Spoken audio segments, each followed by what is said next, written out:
This is the second part to just a three-part series on activity-based programming, something that I do in my classroom as part of to teach computer programming. At the same time, teaching other things. So if you didn't get a chance, you can always go back and look at the first one, where we looked at a program for doing an Etch-a-Sketch type activity. So this program is based around Yahtzee, or looking for multiples of the same dice in a dice roll. And I like to use this activity, one, to help teach programming language, some of the logic that's involved in programming, but also it's a good computational thinking exercise. So there was me. If you ever need to reach me, I can be found at Lumpkin County Middle School. A couple of resources again. You have the python.org for downloading Python if you're interested in using the Python language. Very easy to read, very easy to use. I have found that for 6th, 7th, and 8th grade, it's a great programming language to start them with, and it's a great programming language if you're wanting to start programming. Teach Your Kids to Code is sort of the foundation for a lot of the programs that I write, and all of the code is provided to you without needing the book with the link that I have there for you. You have the Python standard library. When you start looking for functions and want to grow in your programming, it's an easy to use library of information. And then two articles one article and one video. Obviously, this is just a very small resource list. There's a lot of information out there for computational thinking, but there's a good article, I think, through BBC called Introduction to Computational Thinking that is worth reading through. And then a short video by Google where they solve problems using computational thinking. And it has some good definitions in there for you, and a good example using Google Maps, which is a very common tool that most people use and can relate to that example that they use there. So just again, I have hundreds of resources that I link in my bookmarks, and can share more of those through the discussion board on EdWeb. So, and you can just shoot me an email and we can start a conversation. So computational thinking, I have two resources here. One is through Carnegie Mellon. It's computational thinking as a way of solving problems, designing systems, and understanding human behavior that draws on concepts fundamental to computer science. To flourish in today's world, computational thinking has to be a fundamental part of the way people think and understand the world. I like that definition because it connects not only computational thinking is something that we do day to day, but computational thinking as a way to approach computer science and computer programming. And so you can't just associate computational thinking with I want to be a computer programmer, but it's a very useful tool when you want to start programming and taking large problems, breaking them into smaller pieces, and then using those parts and pieces to write a functional program. It's also very effective in just approaching problem solving in general. And I think if we can have students dissecting problems using computational thinking or using other methods of thinking, we can challenge them with harder problems, and we can challenge them with problems that have multiple solutions. So I think one of the things that we see in education now is that a lot of problems have one solution. It's a very linear path to the end. If you think about solving problems in math, or there's generally one approach, one solution. And with computational thinking, when you give kids the skill set, or give students a skill set for breaking larger problems down and dissecting a smaller portion of that problem, then you can start providing more open-ended problems that have multiple solutions and multiple paths for getting there. So this is not just a way of thinking for computer science, engineering, technology classes, computational thinking it would definitely be beneficial in all areas of learning. There's four main parts. This comes from code.org. The graphic does. You have decompose or decomposition, breaking a problem down to smaller pieces. You have pattern matching, looking for similarities between things. You have abstraction, where you pull parts out to make a solution work for multiple problems. And then you have the algorithm, which is a list of steps that you can use to finish a task. And I like to, when I teach or I'm teaching programming, I like to present an activity. From that activity, we participate in the activity, break down all the parts and pieces, understand how the activity works. So then we look to take that activity and create a working program from it. So the first thing we have to do in that process is break this program down, this one large program, break it down into smaller pieces, and that is the decompose part. So they start looking at the steps of the activity and start segregating those out into different parts, so that way we can take those individual parts later and program them. We then look for matches, things that we can repeat, things that we can do often.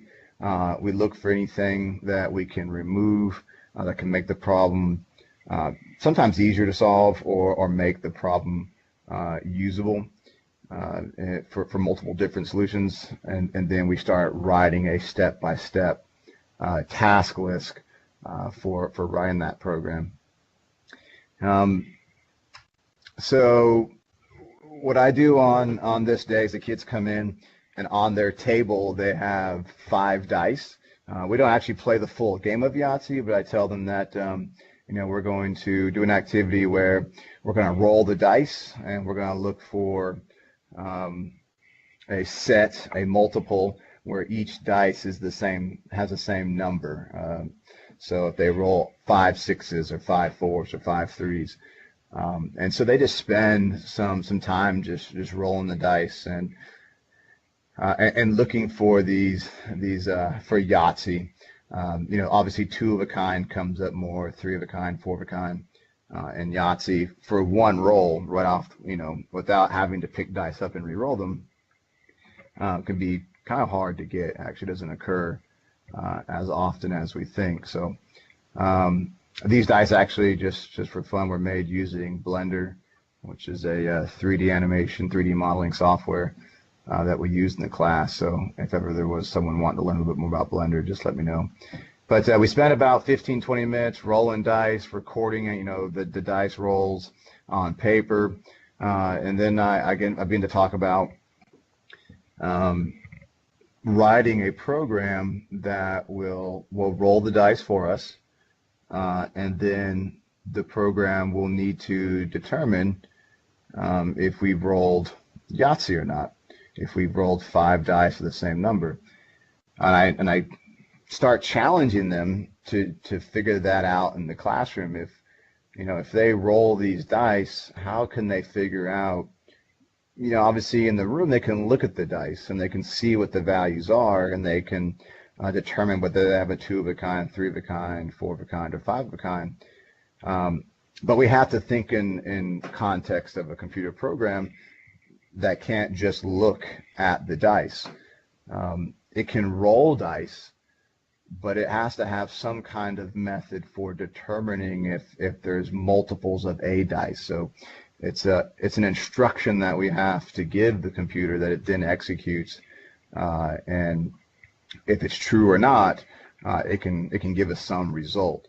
And it's tough for them to think about how it can be challenging and take some time for them to think about how can a computer that randomly rolls 5 dice determine whether there's any patterns in those dice. And this is a discussion that can take, well, sometimes it takes over a class period, and every 15-20 minutes I provide them more information. I might airdrop them a clue, and they start the wheels turning again. And sometimes the bell rings before we finish, and we come back, and students have thought about the problem over the evening.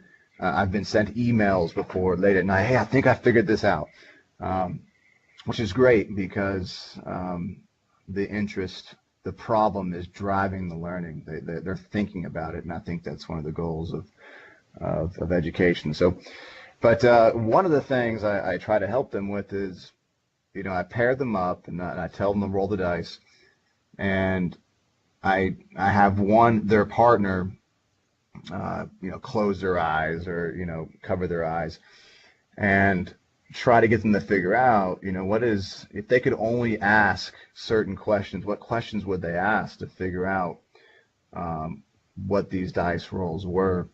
And sometimes we get to the solution before we program, and sometimes we have to kind of poke and prod some of the parts and pieces. But one of the things that we figure out eventually is that if you sort the dice, if you sort them in ascending order, you can then compare certain dice. So, for example, if you sort the dice in ascending order, the person who is covering his eyes can ask the person who can see the dice, does dice 1 match dice 5? And if they've been sorted in ascending order, if dice 1 matches dice 5, then without even knowing the numbers of the dice, you'd know that all 5 dice are the same number. So that's a big step because the computer, you need to write these instructions in. So what we do is we get out some piece of paper and we start writing down what we did. On the left side there, you can see like we've rolled the dice, we randomly got results from a dice roll, and we then sorted the dice in ascending order. We were looking for multiples. Did we get Yahtzee? We repeated the process. Can we create a repeatable process? Since Yahtzee isn't rolled very often, should we look for 4 of a kind, 3 of a kind, or 2 of a kind? So we've gone from the activity to breaking the activity down into multiple parts and pieces, which we have over here on a little notepad. And then those parts and pieces begin to drive the language that we need in order to write the program. They start asking questions about, well, how do we get the computer to roll random dice? And I'll tell them that we need to import a library. We need to import some functions that allow us to randomly generate integers. If we're going to sort dice, we're going to need to set them up into arrays, and we're going to have to learn about how computers index objects in an array and how the computer uses variables. We need functions for random rolling, so we need functions for sorting the dice, functions for printing the dice to the screen. If we want to if we want this to be a repeatable process, we're going to need to have while loops. When we get down to the comparisons, we need if this dice is the same as that dice, print this, or else if this dice matches that dice, print this. So we're going to need some logic for comparing dice rolls for multiples. And what I've found is that language that students learn because they need it, it's not being taught out of isolation, it's actually being taught as part of a process that they are engaging with. That language is language that they use, learn, and generally remember, particularly remember longer than it would be if I was to give them a list of here's some functions and here's vocabulary, memorize it, so we're going to use it later. I try to teach them language they don't need until they need it, and at that point, it's generally something that they remember. So just to kind of recap the process real quick, we go through the activity of rolling dice.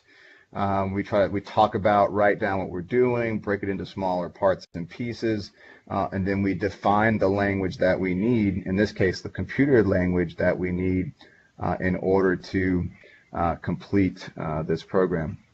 So over here, the language on the right becomes, we get out of, we open up Python, we start a new project, and what we have over here is comments. So these hashtags indicate a comment. Python, if you don't mess with the default settings, we'll put those comments in red. And when compiling in this program, the computer completely ignores comments. So you can actually leave those comments into your program. So what we do is we take the different parts and pieces, and we begin deciding how we're going to solve this. So one of the comments here is we're going to have to import a library to generate random numbers. We're going to have to set up an array for 5 dice, dice 0 through dice 4. We'll talk about that in just a second. We'll need to roll random numbers 1 through 6 for all 5 dice. We'll need to print out the dice values so we can see what was rolled. We're then going to sort the dice in ascending order, print the sorted dice so we can kind of see it easier what they are in order.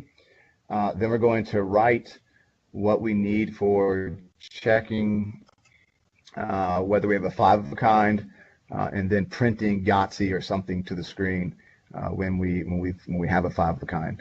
So this these steps, right, in a sense, our algorithm for solving this problem, we then go part by part or piece by piece over to actually writing the program.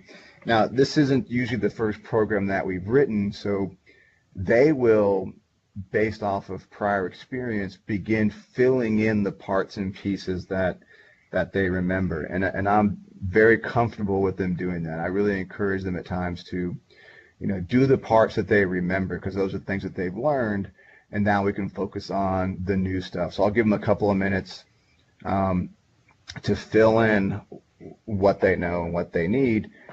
And then we'll go back and we'll make adjustments, and they'll ask questions. Hey, I remember how to do this, but I don't remember exactly how to write it. And so I'll help them with that. What we end up with is from importing the library to generate random numbers, that is simple as importing random. It's a library of functions that can be used to do random things. We set up an array for the dice. We call that array dice. You can call it whatever you want as long as you use that repeatedly when you need it. And then we set up an initial array of 5 dice with the initial starting value of 0. This is a good time to talk to them about indexing. The first object in our array is at index 0. The next one's at 1, 2, 3, and 4. So even though we have 5 dice, if I want to know the value of the 5th dice, I have to call it using its index where it's at in the array, and that would be at 4, index 4. So something they pick up on very quickly and remember very quickly. So, but anyways, we have our 5 dice. We then use sort of a loop here for the variable I in range 5. We want to take that dice that is at that index. We're going to randomly generate a random integer between 1 and 6, and it's going to store the value at that index. So for example, the first number in our loop is 0, so the dice at index 0 is going to be equal to some random integer between 1 and 6. It then loops back, and we go to the next number in our loop, which is 1. So dice at index 1 is equal to some random integer between 1 and 6. It'll loop that until it gets to dice 4 and also put a value in there. So it's an easy way of using a loop to generate a random number and then store that number for each dice. The print function for printing to the screen is pretty easy. It's just print. They know that one pretty quickly. They know that they put their strings inside quotation marks, so they put "you rolled." They just call the variable using the variable dice. They just call that array, and by just calling dice, it's going to actually print out all the dice in that array. They have to sort the dice, so the sort function, something that they needed, a language that they needed in order to do this, sorts the dice in ascending order. They then print those the dice again, the sorted dice, and then they get down here to their logic, which if dice 0, the first dice in our array, is equal to, two equal signs, meaning equal to dice 4, which is our 5th dice. If those two are equal, as a logic problem, if you sort the dice in ascending order and the first dice is equal to the last dice as far as its value, then you'd know you've rolled a 5 of a kind, and the computer will print Yahtzee. So that is the program in its simplest form. I'm going to go on and show you 2 versions and then run the program for you and show you how it works. So I have the final program all together. So one of the things that we do is they start running the program, and they have to run it over and over again. They have to go back into the menus and say run program, because it only runs, in this version, the program only runs once. And they quickly realize that rolling Yahtzee does not occur as often as they think. So they need to repeat this process.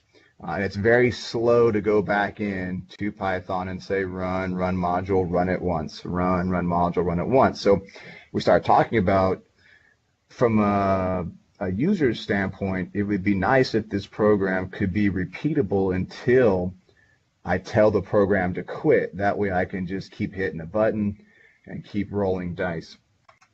So that brings us to sort of version 2. This could be day 2. This could be,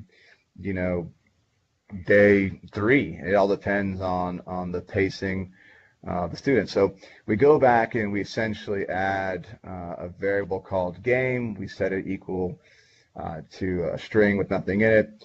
And then we have a while loop. While the game is not equal to quit, we want to keep doing this process.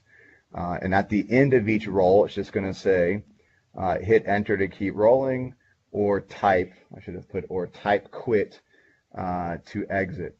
When they type quit and hit enter, game is now equal to quit.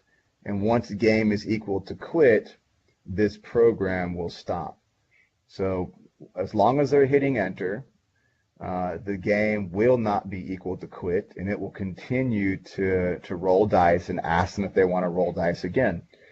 As soon as they type quit and hit enter, these two things become equal, and the program ends. So it's a very easy way to create a repeatable dice roll, repeatable program. The other thing is, even with repeating, it's not very exciting when you just don't see anything as far as rolling dice. And so they start asking, well, can we look for 4 of a kinds, 3 of a kinds, and 2 of a kinds? And I say, sure, but they have to tell me, what are my instructions to the computer in order to make sure, in order to make that process, occur. And what they really have to get at is, once you sort the dice for a 4 of a kind, there are 2 possible ways to get a 4 of a kind. If the first dice is equal to the 4th dice, right, which you have right here, you have a 4 of a kind. Even after you sort them, if the second dice is equal to the 5th dice, you also have a 4 of a kind. So there's 2 conditions that can be true in order to roll a 4 of a kind. And then down here, the last else if is, there's 3 conditions possible for rolling a 3 of a kind. And then I have them, if they want to, they can add for themselves if they roll a 2 of a kind. We use an else if structure because I don't want it to print, I don't want it to print 3 of a kind, 4 of a kind, and Yahtzee if all 5 dice are the same. We're just looking for the highest multiple. So if they're all equal, print Yahtzee. Else if check if 4 of them are equal. If they're not, else if check and see if 3 of them are equal. And we could add an else if to check if 2 of them were equal. So we don't want it to print all of them. We just want to print the highest multiple there. All right, so I'm going to hop over to switching screens here. We were figuring this out before it ever came in. All right, And over here we have again the original program that we were using. I'll downsize that one. And this is the one written in Python, the same one that was in the presentation. I'm going to run it using the run module. You see very quickly that we've rolled the dice 6, 1, 2, 6, and 2. After we run the sort function, that becomes 1, 2, 2, 6, 6. And we can quickly tell and see that there is no Yahtzee. But you can also bring it over and let me resize that over there just a little bit. Go over there. You come over here. Sorry. It's screens. Let's see if I can't resize. There we go. Okay, so we can see that it rolled the dice here. It printed what the rolled dice were. So I have the string here, rolled dice, and then it prints their value. It then sorts them here and prints the sorted dice again that you see here. Since none of these conditions were true, it just skips straight through them. Well, it goes through them, and since none of them are true, it does not print. And then it gets down here to game input, and it asks if I want to keep rolling or type quit to exit. And since I don't have anything here, I'm going to hit enter again. It rolls the dice again. It sorts them again. Let's see. And then down here, you can see that we have a 3 of a kind. So the original dice roll was 5, 3, 6, 6, 6. Sorted, it's 3, 5, 6, 6, 6. And this condition right here is actually dice 2. So if you remember our arrays, the first index is 0. So 0, 1, 2. Dice 2 is equal to dice 4. So if we come back over here, that would be this condition right here. Dice 2 is equal to dice 4. So we know we have a 3 of a kind, and it prints 3 of a kind. We don't have to check for this dice right here, because we know if they are sorted in ascending order, if this dice is equal to that dice, then the one in the middle is also the same value. Okay, don't yell at me. And we're going to hit enter. I type quit, and it will exit out of the program for us. If it starts to get too much, then you can always close that, run it again. It opens another window, and the kids end up usually just holding down the enter key until they see different dice rolls. And it does not occur as often as we think. So if you drop down and you add the 2 of a kind conditions in, obviously going to happen very often. 3 of a kind happens less, 4 of a kind happens less, and Yahtzee occurs the least. You can then go in and they start asking, well, let's just roll it 1 million times, and that becomes a whole different program where you can have the computer auto roll 1 million times, store in a variable the number of times it rolls Yahtzee, 4 of a kind and 3 of a kind. And that's a separate program. So the neat thing though is that it's not a closed problem.